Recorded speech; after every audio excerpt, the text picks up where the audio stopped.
warahmatullahi wabarakatuh. Sugeng enjang para pemirsa, pinanggihan malih kalih kula Indira Fauzia ing acara Dolan Bareng.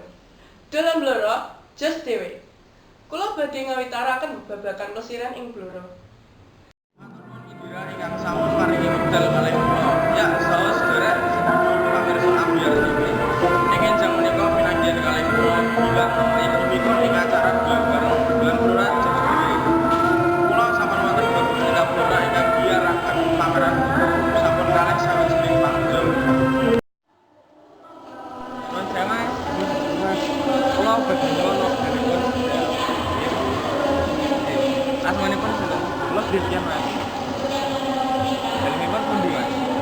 Tutup-tutup. Kok tindak mriki wonten kahanan napa? Sani buku. Sampeyan kalih sinten? Oh. Menapa ing pameran niki namung badhe mawon? Mboten. Wonten lomba-lomba mawon. Kayata nyanyi, pidato, lan liyane. Menawi mlebet mangke sambut kalian foto-foto Bupati Blora demen riyen lan wonten kahanan napa mawon ing Blora demen riyen wonten bukunipun Mas artianipun buku wonten dinding wonten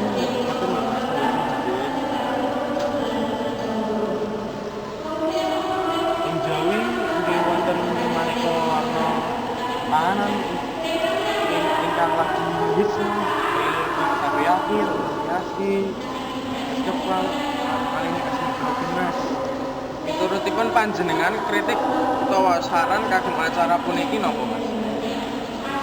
Miturut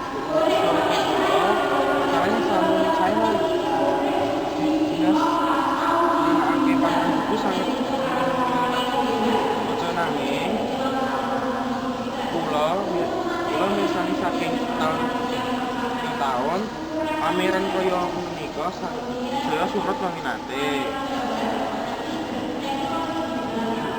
yen saged tenajan dadi wis awis kagem hormati penulis bukune aja dandanan pawarta pameran kula para pamirsa sakeluarga saged tindak plesiran dhateng Kutha Blora wonten pameran menika. Pameran menika saged dados salah sawijining wisata wonten Kutha Blora.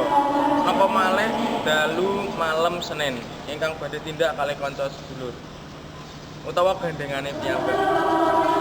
Nanging aja gandengane kanca. Kula kinten cukup semanten menawi wonten kalepatan kula nyuwun pangapunten. Kula gilang undur diri. Aja lali mirsani acara Dolan Bareng Dolan Blora Jos Dhewe. Wedal kula aturaken dhateng Indira wonten studio. Monggo. Nggih, matur nuwun Gilang informasi janggepipun. Pameran ugi saged dados salah sawijining wisata plesiran dadakan ing Kutha Blora. Menawi kaliyan para pemirsa sakaluwarga bingung badhe tindak menyang pundi kangge plesiran, pameran bisa dadi obate.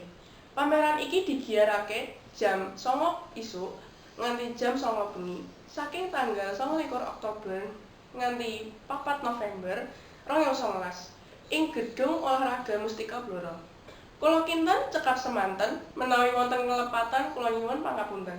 Aja lali mirsani acara Dolan Bareng Dolan Blora Jos Dhewe. Pinanggihan kalih kula malih minggu ngajeng. Kula Indira undur diri. Wassalamualaikum warahmatullahi wabarakatuh.